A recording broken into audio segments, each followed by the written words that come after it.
प्रतिहार और दंडधर परिषद की व्यवस्था स्थापना में असमर्थ हो गए। तब गणपति सुनंद ने खड़े होकर कहा, आयुष्मान, शांत होकर देवी अम्बपाली की शर्तों को सुने।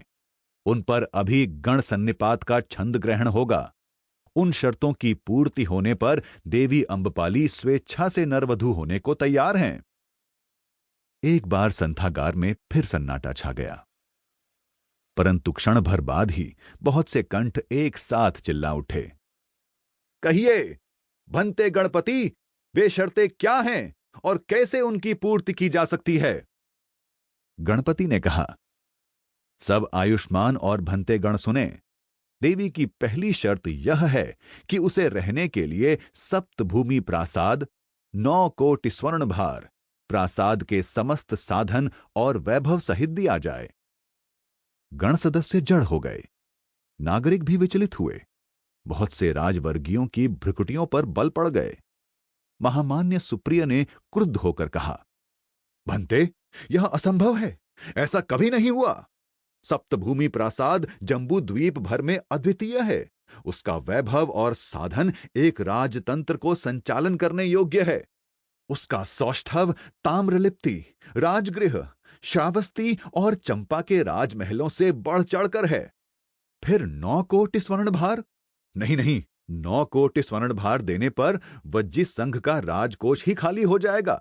नहीं नहीं, यह शर्त स्वीकार नहीं की जा सकती, किसी भांति भी नहीं, किसी भांति भी नहीं। उद्वेग से उनका वृद्ध शरीर कांपने लगा और वे हांफते हांफते बैठ गए। बहुत से सेठ्ठी पुत्र एक साथ ही बोल उठे, क्यों नहीं दिया जा सकता? राजकोष यदि रिक्त हो जाएगा तो हम उसे भर देंगे। अष्टकुल दूसरे प्रासाद का निर्माण कर सकता है। हम 100 कोटि स्वर्ण भार भी देने को प्रस्तुत हैं। सामंत पुत्रों ने अपने अपने भाले चमका चमका कर कहा, देवी अम्बपाली को सप्तभूमि प्रासाद संपूर्ण साधना और वैभव तथा 9 कोटि स्वर्ण भार सहित दे दिया जाए। वह प्रासाद, वह वैभव वैशाली के जनपद का है। वह हमारा है, हम सबका है।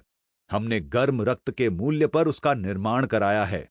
जिस प्रकार अनुपम रूप यौवनी श्री की अधिष्ठात्री देवी अम्बपाली हमारी, हम सबकी है, उसी प्रकार अप्रतिम वैभव और सौष्ठव का आगार सप्तभूमि प्रासाद भी हमारा, हम सबका है। वह अवश्य वैशाली के जनपद का साध्य क्रीड़ा स्थल होना चाहिए। गणपति ने खड़े होकर हाथ के इशारे से सबको चुप रहने को कहा।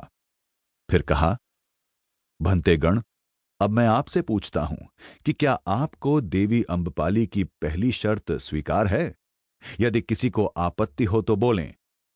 सभा भवन में सब चुप थे। गणपति ने कहा, सब चुप हैं। मैं फिर दूसरी बार पूछता हूं, और अब तीसरी बार भी। सब चुप हैं। तो भंते, वज्जियों का यह सन्निपात देवी अम्बपाली की पहली शर्त स्वीकार करता है।